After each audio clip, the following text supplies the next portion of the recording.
Marcus Riley held the flashlight between his teeth while his hands pulled apart cardboard boxes that smelled like 1970s basement mold and forgotten bureaucracy. The beam of light cut through the darkness of Hospital Storage Room C7, a windowless concrete tomb buried 3 levels beneath St. Catherine's Medical Center in Baltimore. It was 2:47 a.m. Marcus was 29, worked the overnight archive shift, and had been cataloging the hospital's historical medical equipment for 6 months. The pay was terrible. The hours were worse. But the solitude suited him. No small talk, no performance reviews. Just him, old medical instruments, and the systematic documentation of things people had forgotten existed. Tonight's assignment: process donations from the Veterans Affairs Office. 12 boxes. Estimated completion time, 4 hours. He had finished 3 boxes when his hand touched something different. Not cardboard, not plastic.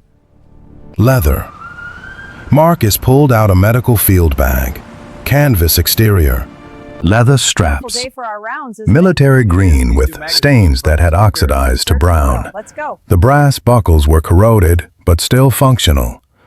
The bag was heavy, not with weight, but with presence. He set it on the metal sorting table under the fluorescent light. The fabric was water-damaged in places. Mildew had eaten through one corner, but the construction was solid, built to survive conditions that would destroy modern equipment. Marcus opened the main compartment slowly. Inside, surgical scissors, hemostats, scalpel handles without blades, rolls of gauze turned yellow with age, a morphine syringe case, empty, rubber tubing, metal clamps. Everything a field medic would need to keep someone alive when a hospital was 50 miles away through enemy territory. He pulled out each item, photographed it, logged it into the database. Standard procedure. Then his fingers touched something in the inner pocket. A laminated card. Military ID. Scratched. Corners bent. But readable. Name: Elena Moretti. Rank: Lieutenant. Designation: Field Medic. Unit: Year: 1968. The photograph showed a woman in her mid-20s, dark hair pulled back, sharp eyes, no smile. The kind of face that belonged to someone who had seen things they would never talk about. But it was the stamp in the corner that made Marcus stop breathing. Status: KIA, March 17, 1971. Killed in action. Marcus set the card down carefully, pulled out his phone, opened the hospital's historical database, searched Elena Moretti. 0 results. He tried the VA records database, public military casualty listings, Vietnam War Memorial Archives. Nothing. Not because she wasn't there, but because every record listed the same information. Died. Helicopter crash. March 17, 1971. Southeast Asia. Body not recovered. Marcus looked at the medical bag again, at the bloodstains that had turned black with time, at the initials scratched into the leather strap. E.M.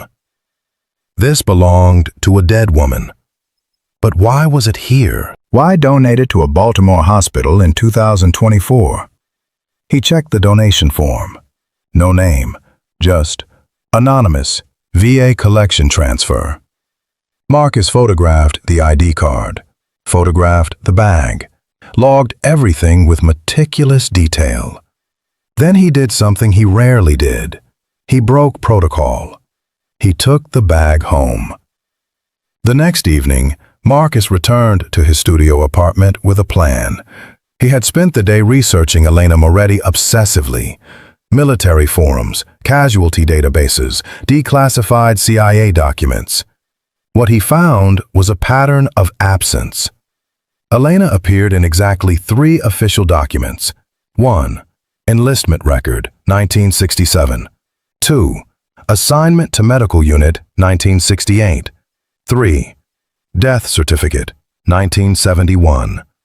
No service record, no deployment details, no commendations. Nothing. For someone who served 4 years, that wasn't just unusual. It was impossible. Marcus spread the contents of the medical bag across his desk. Under better lighting, he noticed things he had missed. Small details. The morphine case had scratch marks on the inside. Tally marks. Someone had been counting something. The surgical scissors had engravings on the handle. Not factory marks. Hand-carved letters. Still here. The gauze rolls, when unrolled, contained fragments of handwritten notes. Faded, barely legible, but visible under magnification. January 12, extraction success, 3 alive. February 8th, border crossing, 2 recovered. February 24th, hospital evac, 7 saved. These weren't medical notes. These were mission logs. Marcus felt electricity run through his chest. This woman hadn't just been a medic. She had been operating behind enemy lines, rescuing people, recording it in secret. And then she died. He pulled up the death certificate again, studied every detail. Location, classified. Cause, helicopter malfunction. Witnesses, body status, not recovered. His hands were shaking. That's when his phone rang. Unknown number. Marcus hesitated, then answered. A woman's voice. Older. Steady. You found the bag. Marcus froze. Who is this? Someone who's been waiting a long time for someone to find it. How did you? The database alert. When you logged the ID card, it triggered a notification. I've had that alert set for 30 years. Marcus's mind raced. Are you Elena Moretti? Silence. Then, I was, once. But you're dead. The records say what they needed to say. Meet me tomorrow. St. Catherine's Hospital. Volunteer wing, 2nd floor. I work there on Thursdays. The line went dead. Marcus stared at his phone. A dead woman just called him, and she worked at his hospital. Thursday, 2 p.m. Marcus walked into St. Catherine's volunteer wing with the medical bag and a backpack. His heart hammered against his ribs. The 2nd floor was bright, clean, modern. Walls painted soft blue. Volunteers moved through hallways wearing matching vests. Most were elderly, retirees giving back, keeping busy. Marcus approached the front desk. I'm looking for Elena. The receptionist smiled. Elena Moretti? She's in the reading room, down the hall, last door on the right. Marcus's legs felt numb. She used her real name. He walked slowly. Each step felt like crossing into another reality. The reading room door was open. Inside, an elderly woman sat in a chair by the window, reading to a young girl who looked about 7. The girl was bald, chemotherapy, cancer patient. The woman's voice was gentle, patient. She read with the kind of attention that made the story matter. When she finished the chapter, the girl hugged her. Thank you, Miss Elena. Anytime, sweetheart. The girl's mother arrived, thanked Elena, led the child away. Elena turned toward Marcus. She was in her late 70s, gray hair pulled back in a simple ponytail, wearing jeans and a cardigan, reading glasses hanging on a chain. She looked like every kind grandmother in every waiting room. except for her eyes. They were the same eyes from the 1968 photograph. Sharp, aware, assessing. "You're Marcus." Not a question. "Yes." "You brought the bag." Marcus nodded, set his backpack down, pulled out the medical bag, placed it on the table between them. Elena stared at it, did not touch it, did not move. For 10 seconds, she just looked. Then she reached out, ran her fingers along the leather strap, touched the initials. Her initials. "I haven't seen this in 53 years. Marcus sat down across from her. "The records say you died in 1971. "They do." "But you didn't." "No." "Why?" Elena pulled the bag closer, opened it, looked inside like she was greeting an old friend. "Because some operations don't end when the war ends. Because some people were never supposed to come home. Because the work I did required me to not exist." Marcus felt cold. "What work?" Elena reached into the bag, pulled out the morphine case, opened it, showed him the tally marks inside. 47. 47 what? Soldiers, prisoners, operatives. People captured behind enemy lines. People the government couldn't officially rescue because we weren't officially there. She set the case down, pulled out the surgical scissors, showed him the engraving. "Still here. I carved that in 1970, after the 3rd mission. Reminder that as long as I was alive, I could bring more people home." Marcus's hands gripped the edge of the table. "You were running rescue operations?" "With a team. Small, unofficial. We'd cross into Laos, Cambodia, North Vietnam. Places American forces weren't supposed to be. We'd locate prisoners, extract them, bring them back." "How many missions?" 19. 47 people saved, 19 missions. Marcus did the math. That's an average of 2 to 3 per mission, sometimes more. Once, just one. He was worth it. Elena reached into the bag again, pulled out one of the gauze rolls, unrolled it slowly, showed him the handwritten notes. "I documented every extraction, every name, every date. Kept it hidden in medical supplies because nobody searches a medic's gauze." "Why?" "Because if something happened to me, someone needed to know. Someone needed to prove those people were saved, that they didn't die in jungle cages." Marcus felt his throat tighten. "What happened in 1971? Elena's expression didn't change, but something shifted in her eyes. "The program got exposed, not publicly, internally. Someone talked. CIA shut it down, gave us 2 choices, disappear or face congressional hearings that would expose methods still in use. So you disappeared. They staged my death, helicopter crash, no body, clean exit, gave me a new identity, new life, told me to never contact anyone from my past, never use my real name, never acknowledge what I did." "But you're using your real name now." Elena smiled, thin, sad.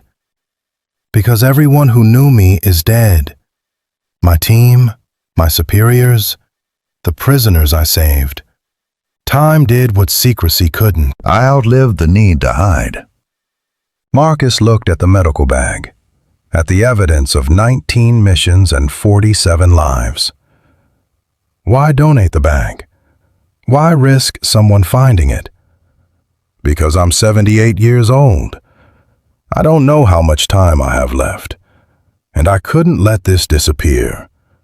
Someone needed to know. Someone needed to remember." She looked at Marcus directly. "That's you now.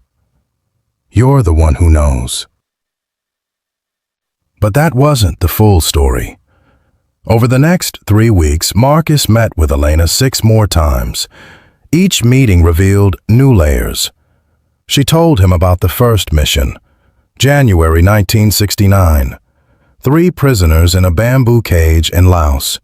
No official rescue authorized. Elena and her team went in anyway. 2 hours in enemy territory. Extracted all 3. Returned before dawn. She told him about the medic who taught her field surgery, how to operate with minimal equipment, how to keep someone alive with nothing but pressure and prayer. She told him about the pilot who flew them in and out, code name Pelican, flew without lights, landed in impossible terrain, never lost a bird. She told him about the communications officer who intercepted enemy transmissions, located prisoners, gave them coordinates, saved weeks of searching. She told him about the mission that went wrong. August 1970. Ambush. 2 team members killed. Elena took shrapnel in her left arm, kept operating anyway. Extracted 4 prisoners while bleeding through her uniform. She rolled up her sleeve, showed Marcus the scar. Long, jagged. Surgical repair work from 50 years ago. I still have metal fragments in my shoulder. Sets off airport security every time. Marcus documented everything, recorded their conversations with her permission, built a timeline, cross-referenced her stories with declassified military records. Everything matched. The dates, the locations, the operations. Elena Moretti had been erased from history, but the evidence proved she existed. And then Marcus found something else. He was scrolling through the hospital's employee directory late one night when he noticed a name in the archives. Dr. James Carver, retired chief of surgery, volunteer medical consultant. Carver was 81, worked Mondays and Wednesdays, reviewed complex cases, mentored young surgeons. Marcus pulled up his employee photo. Old man, bald, glasses, kind face. But something about the face felt familiar. Marcus opened his research files, found a photograph Elena had given him. 1970, her medical team. 5 people standing in front of a jungle supply tent. He zoomed in on the second figure from the left. Young man, dark hair, serious expression. Same bone structure, same eyes. Marcus pulled up Carver's military service record. Public information. Branch, Army. Service, 1968 to 1971. Specialty, field surgery. Deployment, Southeast Asia. Discharge, medical, 1971. Marcus felt his pulse spike. Carver had been in Vietnam. Same years, same specialty. He pulled up the hospital's volunteer schedule, cross-referenced it with Elena's schedule. They never worked the same days, never overlapped, never crossed paths. For 15 years, Elena and Carver had both volunteered at St. Catherine's, and they had never been in the building at the same time. That wasn't coincidence. That was design. Marcus grabbed his phone, called Elena. I found someone. Who? Dr. James Carver. He was there. He was part of your team. Silence on the line. Then Elena's voice, quieter. How did you know? The photograph, the schedules. You've been avoiding each other for 15 years. More silence. We made an agreement when the program ended. Never contact each other, never acknowledge. Keep the operation buried. But you're both here, same hospital. That can't be random. Elena's laugh was bitter. It's not random. It's torture. I see his name on the volunteer board every Monday. Know he's walking the same halls I walk, reading to the same children, and I can't say a word. Can't acknowledge him. can't thank him for what he did. Why not? Because we made a promise. And promises like that don't expire just because you're tired of keeping them. Marcus stared at his computer screen, at the photograph, at two people who had saved 47 lives together and then spent 50 years pretending they'd never met. This is wrong. This is necessary. Not anymore. Everyone's dead. The operation's declassified. The war's over. The promise isn't. Marcus hung up. He pulled up Carver's volunteer schedule. Monday, 9 a.m. to 2 p.m. Marcus checked the date. Tomorrow was Monday. He made a decision. Monday morning, 10:30 a.m. Marcus walked into the hospital volunteer wing carrying the medical bag. He approached the front desk. "Is Dr. Carver here?" Conference room B, reviewing case files. Marcus walked down the hall, knocked on the door. "Come in." He entered. Dr. James Carver sat at a table covered in medical charts. He looked up, smiled, polite, professional. "Can I help you?" Marcus set the medical bag on the table. Carver's smile disappeared. He stared at the bag like it was a ghost. "Where did you get that?" "VA donation, 3 weeks ago. It belonged to Elena Moretti." Carver's face went pale. He stood slowly, walked to the bag, did not touch it. "Why are you showing me this?" "Because you know who she was." Carver's hands were shaking. "I don't know what you're talking about." "Yes, you do. 1968 to 1971, Southeast Asia, rescue operations, 47 extractions. You were the field surgeon. She was the medic. You worked together." Carver's jaw tightened. "Who told you that?" "She did." Carver sat down heavily, put his head in his hands. "We had an agreement. Never speak, never acknowledge, keep it buried." "She's been volunteering here for 15 years. Same hospital. You've been avoiding each other." Carver looked up. "She's here? Now?" "Not today, but she will be. Thursday." Carver closed his eyes. "I can't see her." "Why not?" "Because seeing her means remembering, and remembering means reliving. And I've spent 50 years trying not to relive it." Marcus pulled out the morphine case, set it on the table, opened it, showed the tally marks. 47. Carver stared at the marks. His hand moved unconsciously to his left knee, touched it through his pants. Brief contact, then away. "Shrapnel?" Carver nodded. "March 1971. Last mission. Extraction went bad. Mortar round. Took out my knee. Elena operated in the field, kept me from bleeding out. Pelican flew us back. I was discharged 3 months later." "She never told me you were injured." "She wouldn't. Elena never talked about the cost, only the result." Marcus sat down across from him. "What happened after?" They separated us. Different hospitals, different cities. Told us the program was classified. Told us never to contact each other. Told us we'd be prosecuted if we talked. And you listened. Of course we listened. We were soldiers. We followed orders. For 53 years. Carver's voice cracked. What else were we supposed to do? Marcus pulled out his phone, showed Carver the photograph, the team in 1970. You were supposed to remember what you did. You were supposed to honor it, not bury it. Carver stared at the photograph.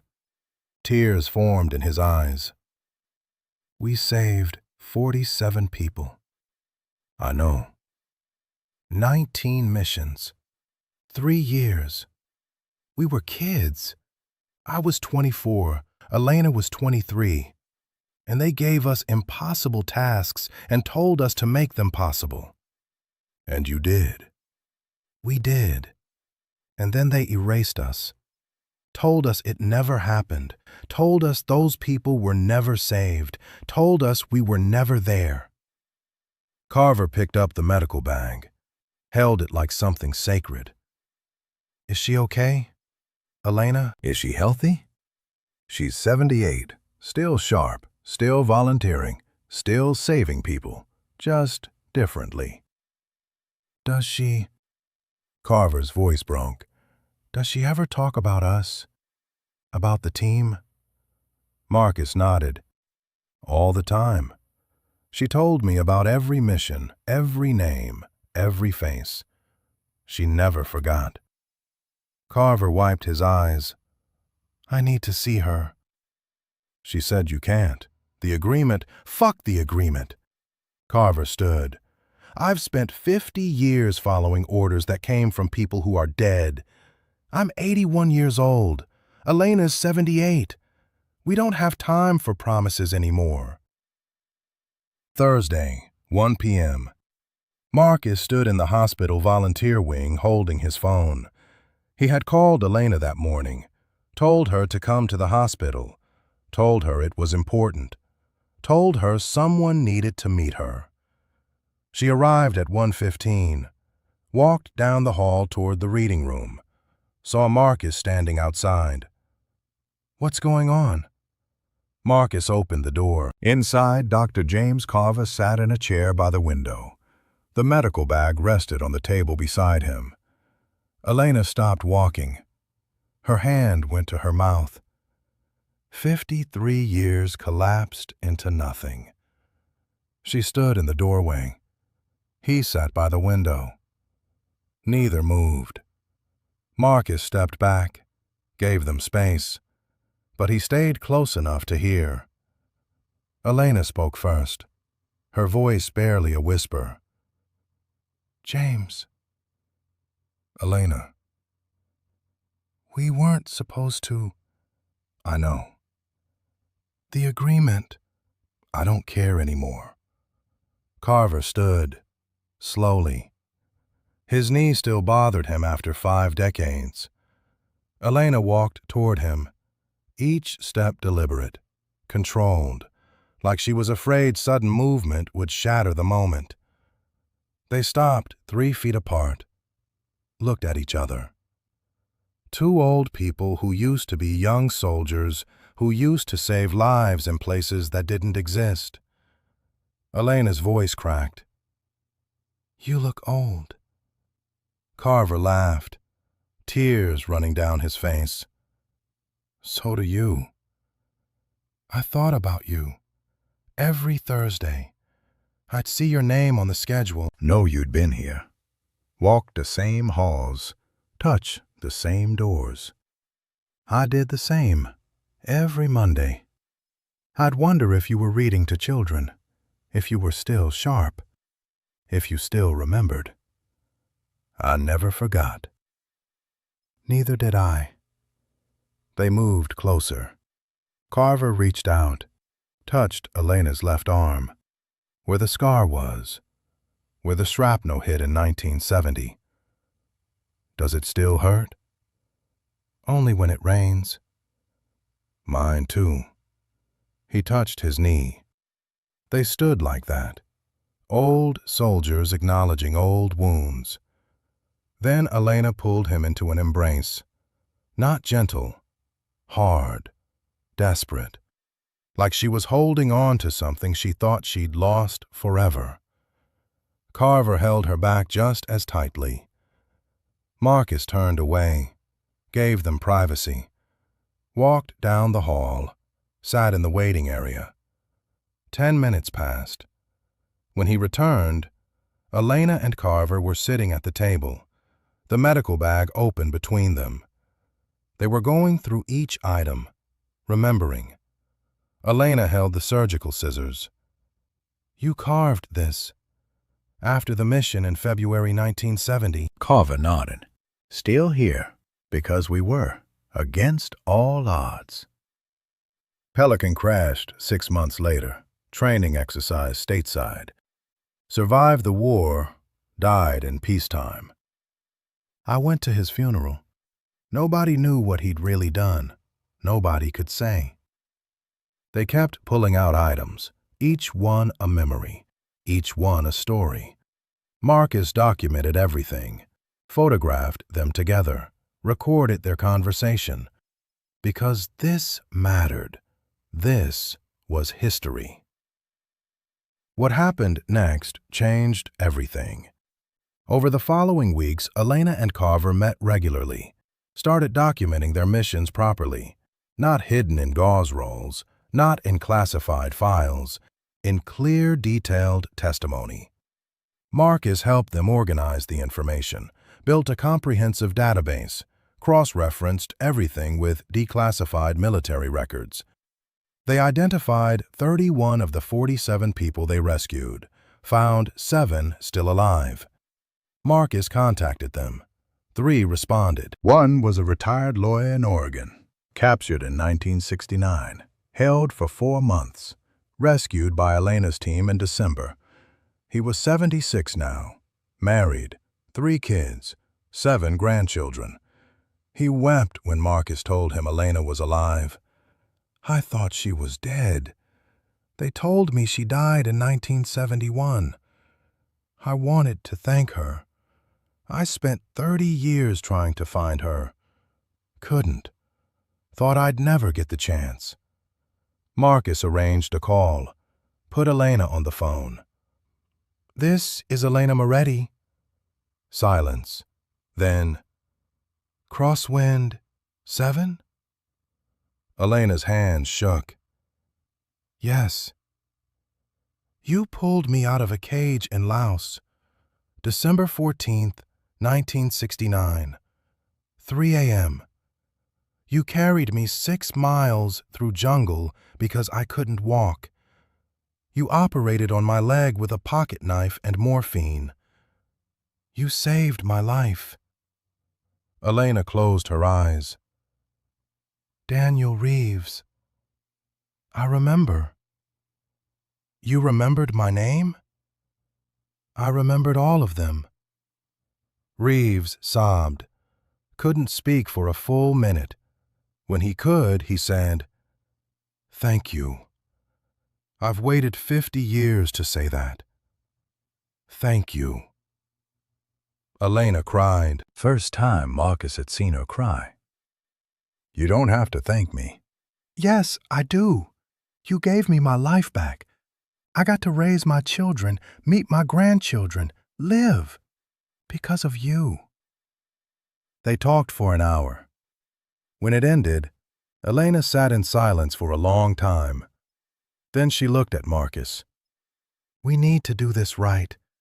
We need to tell the whole story. All 47 names, all 19 missions. Everything. Marcus nodded. How? The way it should have been done 50 years ago. Publicly, officially, with honor. 6 months later, the Smithsonian National Museum of American History announced a new exhibit, Shadows in Service, The Untold Story of Operation Nightingale. Operation Nightingale, the classified rescue program that ran from 1968 to 1971. 47 extractions, 19 missions, 5 operatives. The exhibit opened in March 2025. Central display, the medical bag, fully preserved, each item labeled. The morphine case with tally marks, the surgical scissors with engravings, the gauze rolls with hidden notes. Beside it, photographs, young soldiers in jungle fatigues, maps with coordinates marked, mission reports, testimonies, and 2 people standing together for the first time in public. Lieutenant Elena Moretti, age 78, Lieutenant James Carver, age 81. The dedication ceremony was small, invitation only, 50 attendees. 7 were people they rescued. Marcus stood in the back, watching. A museum curator approached the podium. Today we honor 5 operatives who served in a program that officially never existed, who saved 47 lives in operations that officially never happened, who spent 50 years in silence because acknowledgement meant prosecution. The curator gestured to Elena and Carver. Lieutenant Moretti and Lieutenant Carver are the last surviving members of Operation Nightingale. Their team included Lieutenant Marcus Webb, Communications, Captain Sarah Yates, Tactical, and Chief Warrant Officer Robert Chin, Pilot. All 3 are deceased. But their work lives on, in the 47 people they saved, in the families those people built, in the generations that exist because 5 soldiers chose to risk everything for strangers. The curator paused. Elena Moretti carried a medical bag for 3 years. In that bag, she documented every mission, every name, every life.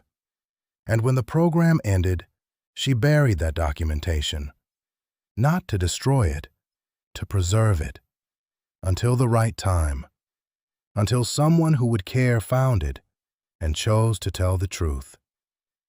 The curator looked at Marcus.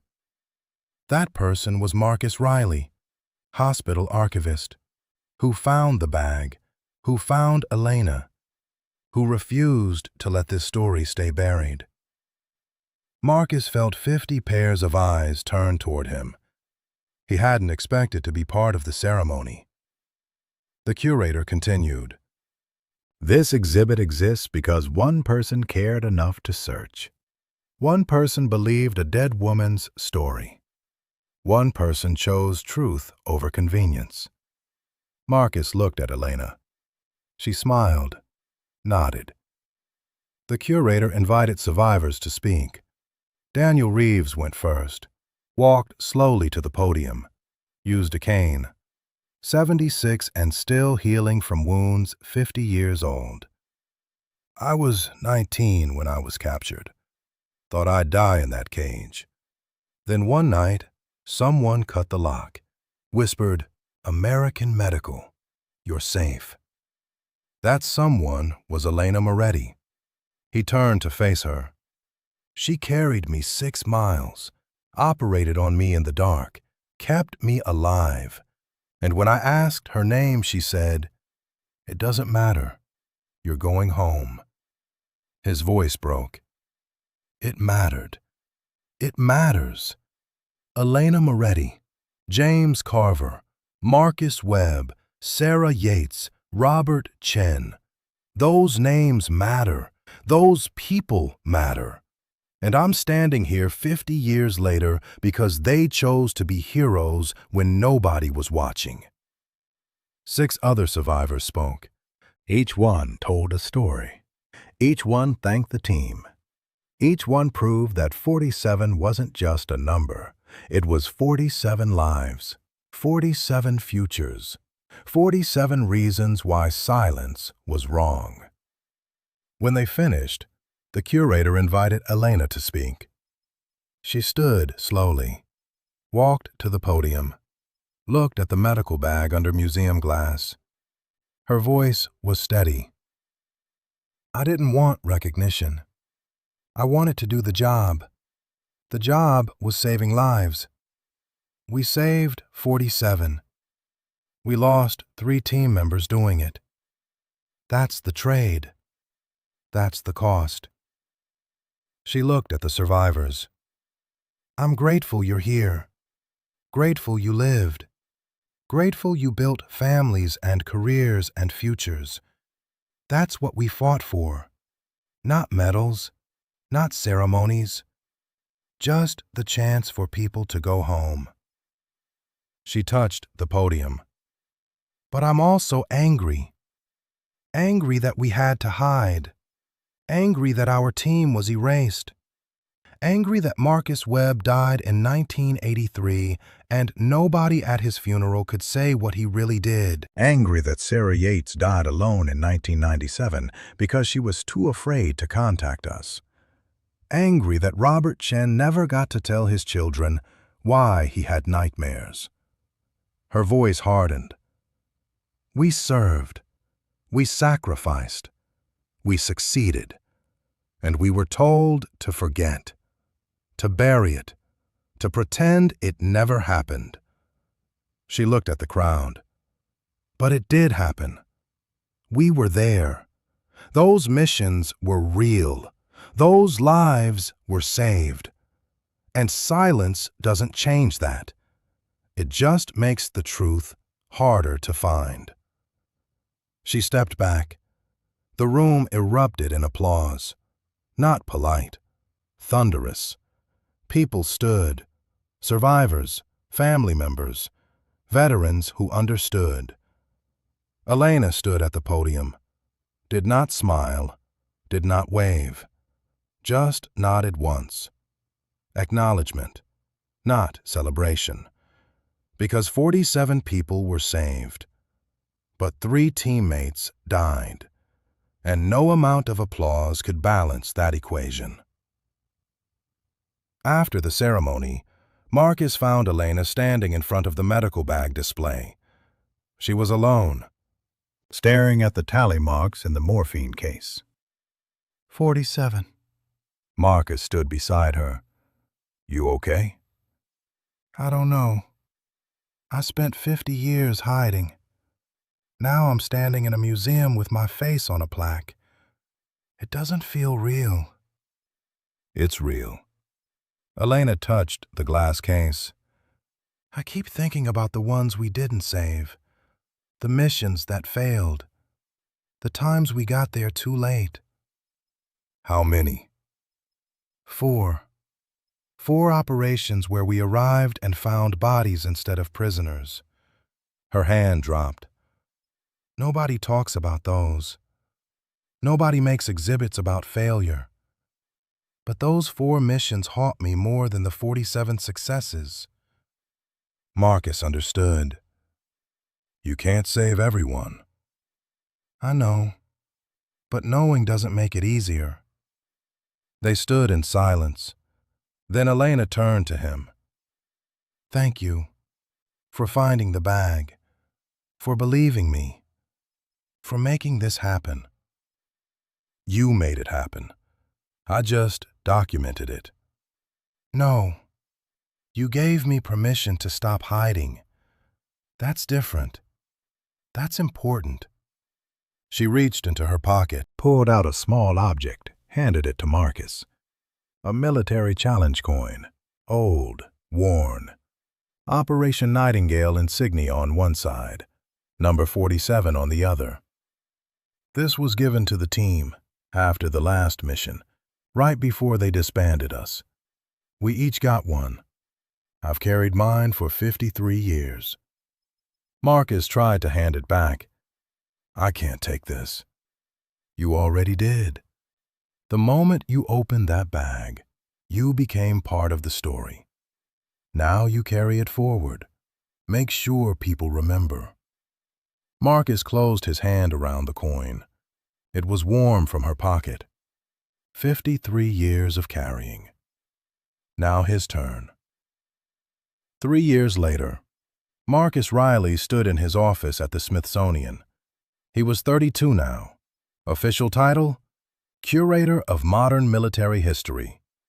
His desk was covered with research materials, letters from veterans, photographs from family members, documentation of classified operations slowly being declassified. The phone rang.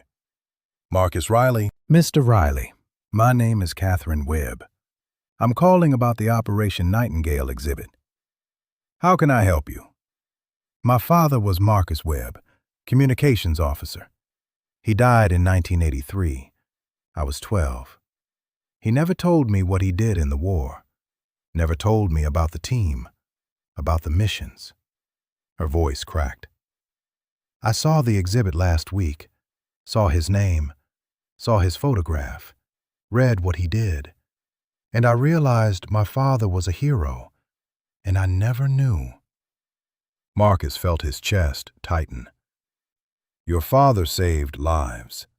19 missions, 47 people. He was essential. I know that now, but I didn't know it when he was alive, and I can't thank him. Catherine was crying. I wanted to thank you for making the exhibit, for telling his story, for giving me the chance to know who my father really was. I'm sorry you had to wait so long. So am I. But at least I know now. At least his story is told.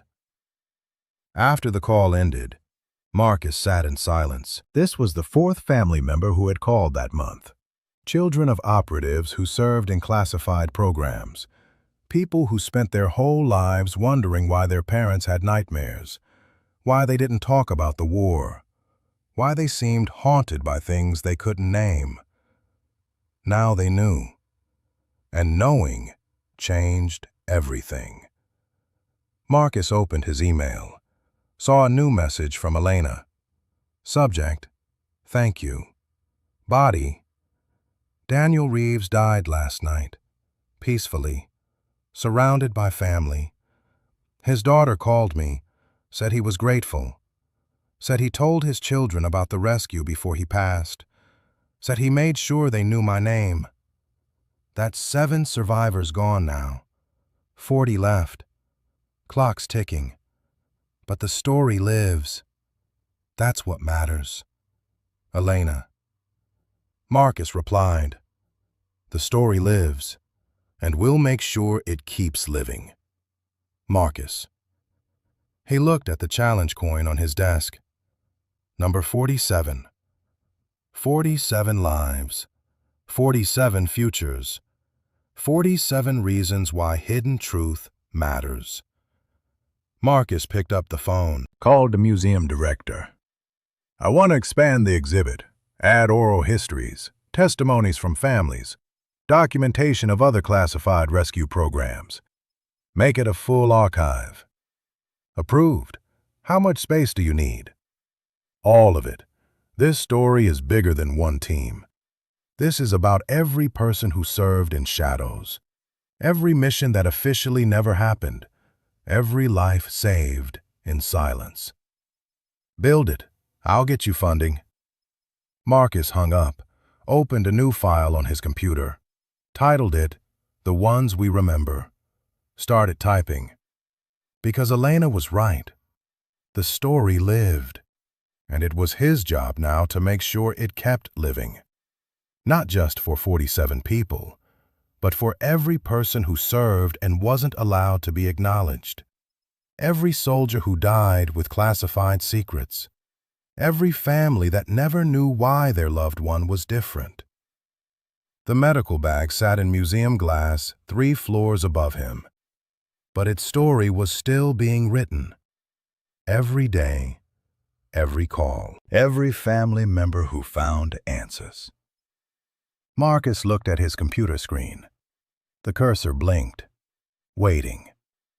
He began to write, and Elena Moretti's truth became something bigger. Became proof that silence eventually breaks, that buried stories eventually surface, that some people spend decades waiting for someone to care enough to listen. Marcus was listening now, and the world was hearing. Have you ever discovered a hidden truth about someone you thought you knew? Share your story in the comments, and if you believe the people who served in silence deserve to be remembered, subscribe. These stories need to be told. These lives need to be honored, and history should never erase the ones who saved lives when no one was watching.